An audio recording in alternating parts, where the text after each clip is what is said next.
Assalamualaikum warahmatullahi wabarakatuh. Hari ini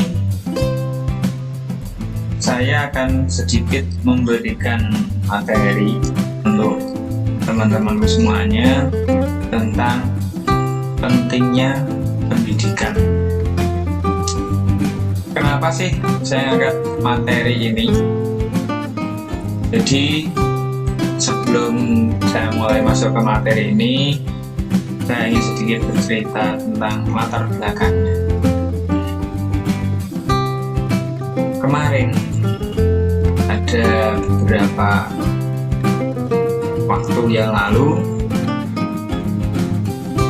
siswa masih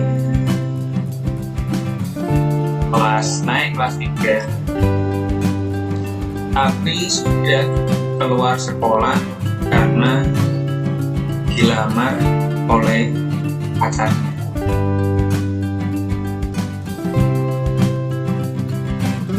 Dia yang masih usianya masih dini, usianya masih kecil, terpaksa harus menikah karena salah satunya adalah faktor ekonomi juga, karena orang tuanya merasa kalau menikah mungkin bisa lebih membantu perekonomian keluarga. Sebenarnya ini sangat dilema sekali teman-teman buat saya, karena anak yang seharusnya masih bermain, anak seharusnya yang masih berkumpul dengan teman-temannya untuk belajar, untuk meraih mimpinya, meraih cita-citanya, tapi pupus hanya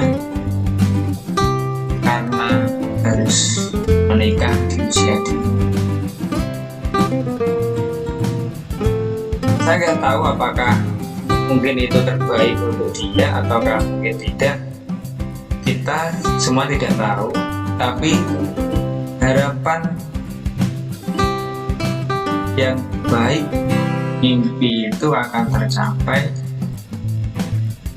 ketika pendidikan itu walaupun sebenarnya tanpa pendidikan pun mungkin bisa saja seseorang itu bisa mencapai mimpinya, impiannya atau cita-citanya, namun presentasinya mungkin rendah. Untuk itu, kali ini saya akan mencoba bagi materi untuk anak-anak terutama, bahwa pendidikan itu sangat penting, bahwa pendidikan itu tidak hanya untuk menggapai cita-cita, tapi banyak sekali faktor, banyak sekali manfaatnya yang bisa menjadikan hidup kita mungkin jadi lebih baik. Nah, langsung saja kita mulai materinya. Materi kali ini adalah tentang pentingnya pendidikan untuk anak-anak. Untuk siapa sih yang mungkin menyaksikan, untuk Bapak Ibu juga, materi kali ini adalah tentang pentingnya pendidikan.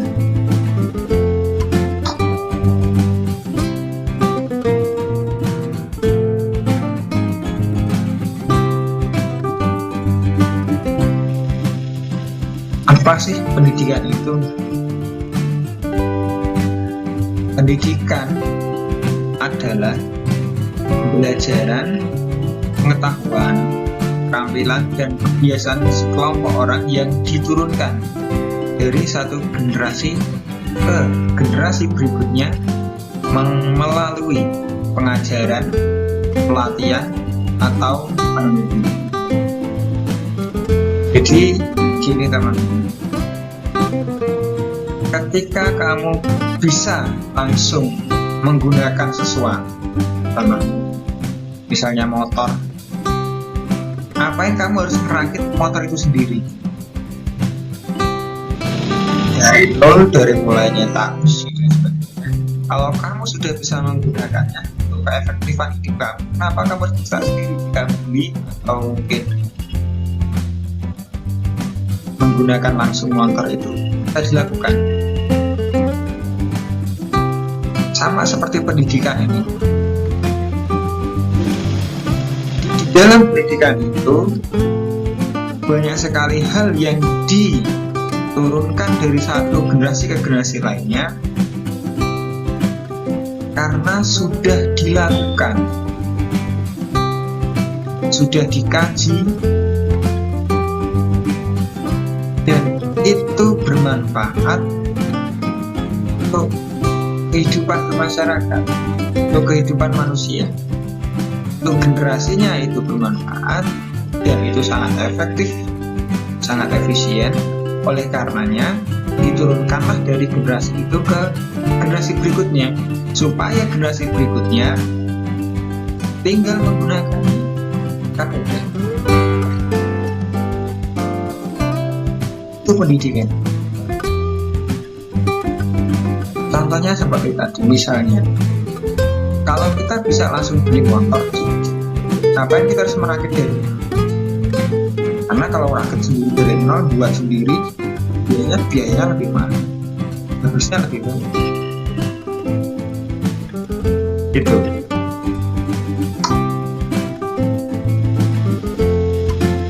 Terus seberapa penting sih pendidikan itu? Jadi pendidikan itu menurut saya adalah landasan utama dalam kehidupan ini yang sangat penting. Entah itu meliputi pendidikan agama, pendidikan sosial, dan lain-lain. Jadi seluruh pendidikan sangat penting. Yang pertama di sini adalah membangun karakter. Benar sekali. Pendidikan itu membangun karakter. Ketika kamu tidak mengenyam sebuah pendidikan, maka kamu gak akan tahu mana norma yang berlaku, mana hal yang harus dilakukan, mana hal yang harus ditinggalkan. Kamu gak akan bisa membedakan. Dan ketika kamu bisa membedakan itu, maka kamu bisa melakukan hal yang terbaik untuk diri kamu. Yang kedua adalah sarana mencapai cita-cita. Cita-cita itu menjadi hal yang mendasar untuk manusia supaya memiliki motivasi, memiliki semangat. Ketika kamu memiliki cita-cita, maka pendidikan ini adalah batu loncatannya untuk mencapai.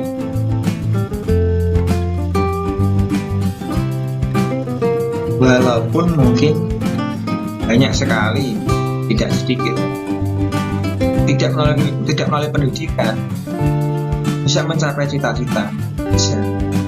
Tapi pendidikan ini kalau persentase lebih besar persentasenya untuk bisa mencapai cita-cita yang diharapkan seseorang. Yang ketiga, sarana mendapatkan pekerjaan yang layak. Jelas, saat ini kalau kamu pengen kerja yang layak, rata-rata itu pendidikan, entah itu pendidikan formal ataupun non formal. Jangan bilang pendidikan hanya di sekolah saja, tidak. Tempat pelatihan itu juga pendidikan, rumah juga ada pendidikan.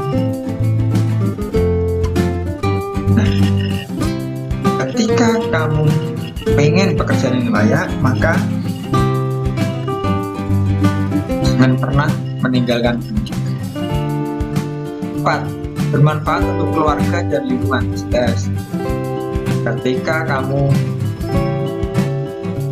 mencapai cita-citamu, mendapatkan pekerjaan yang layak, kepribadian yang baik, maka kamu akan bermanfaat untuk keluarga dan lingkungan kamu.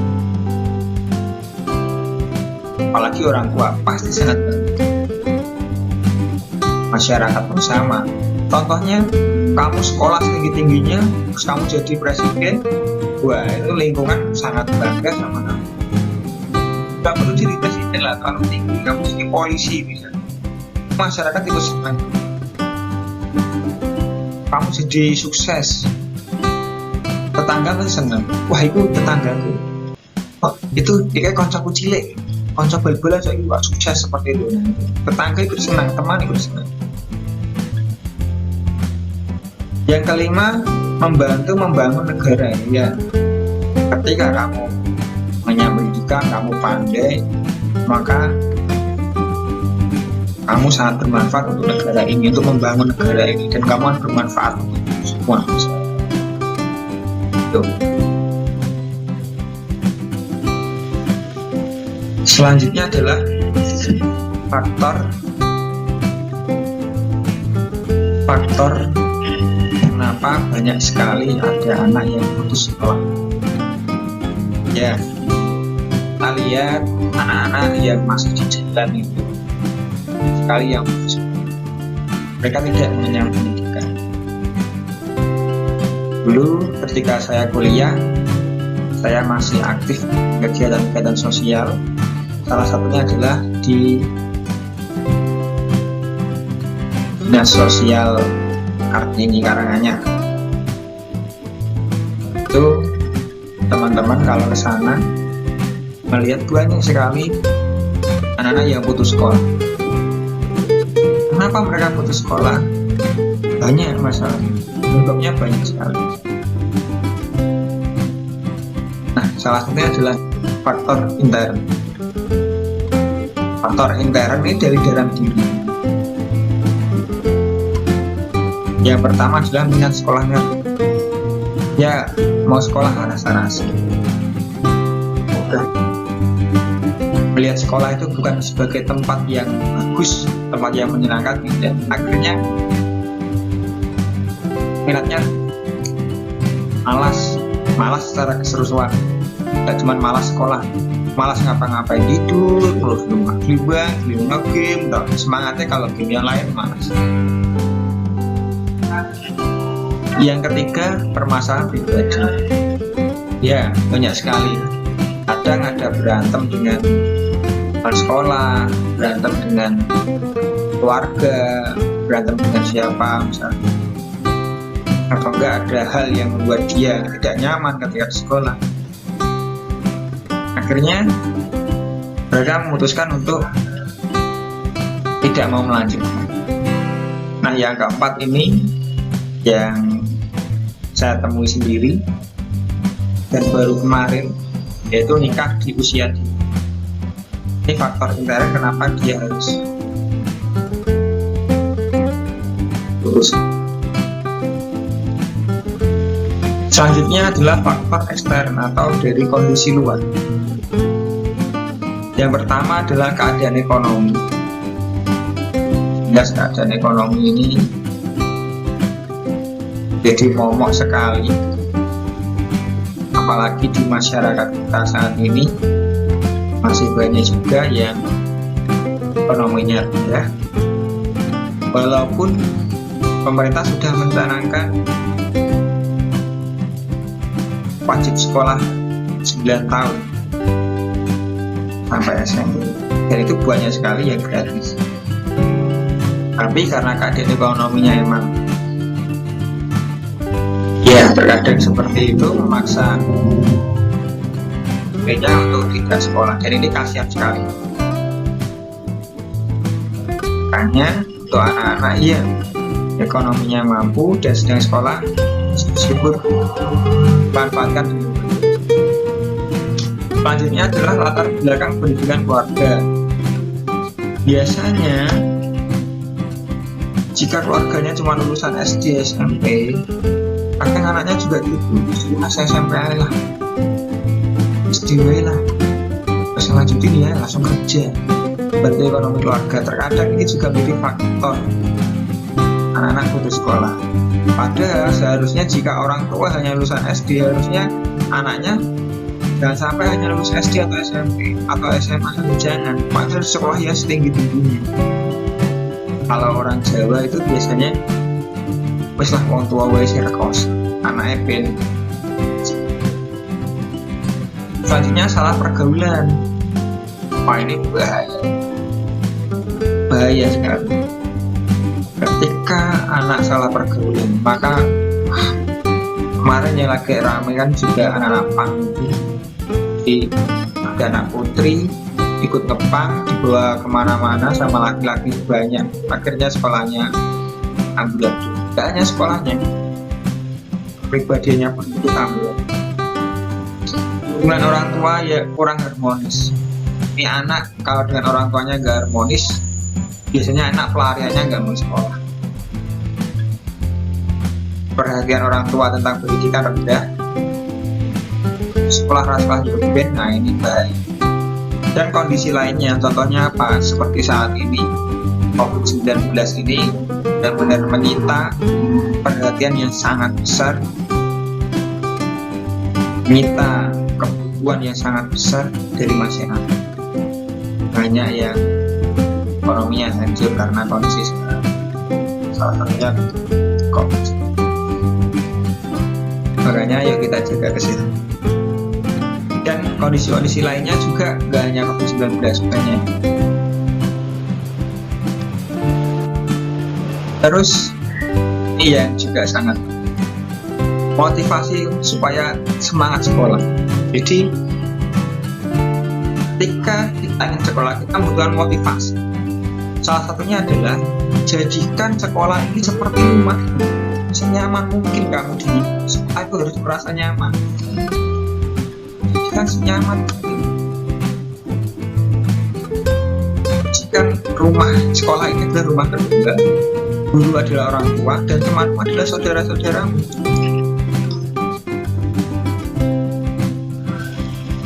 Kalau kamu sudah merasa nyaman di sekolah, maka kamu akan memiliki motivasi yang tinggi. Terus kamu harus yakin bahwa di sekolah adalah tempat pijakan untuk meraih cita-cita kamu. Kamu harus yakin karena itu memang benar. Banyak yang sekolah tinggi bisa meraih cita-citanya, itu sangat kamu harus yakin. Yang ketiga adalah tempat untuk mengekspresikan minat dan bakat, entah itu akademik maupun non akademik. Nah, misalnya kamu sekolah, terus kamu ikut ekstra nari, kamu ikut lomba, banggakan orang tua, banggakan keluarga, untuk mengekspresikan diri. Yang selanjutnya adalah yang keempat, harus bersyukur ketika kamu bisa sekolah, karena banyak sekali yang pengen sekolah tapi nggak bisa. Itu salah satunya adalah anak-anak jalanan itu, ngeri. Kamu harus sangat bersyukur karena bisa sekolah, manfaatkan dengan baik supaya apa? Kamu bisa menjadi lebih baik dan menjadi contoh untuk keluarga dan teman-teman.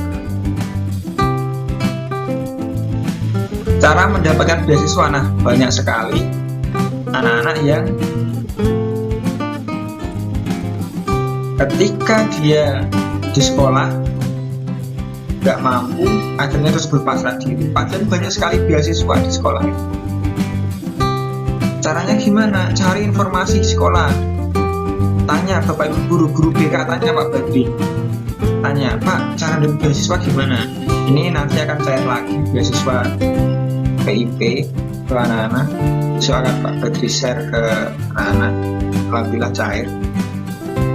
Untuk anak yang tidak mampu, lumayan beasiswanya.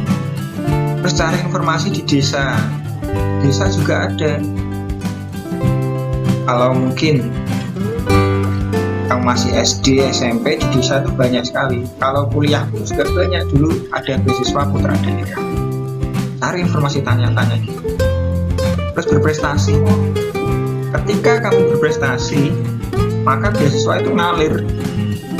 Maka belajarlah ya sungguh-sungguh. Ikuti kegiatan dengan baik, berprestasi lah. Nah, itu sekian materi yang Pak Badri sampaikan.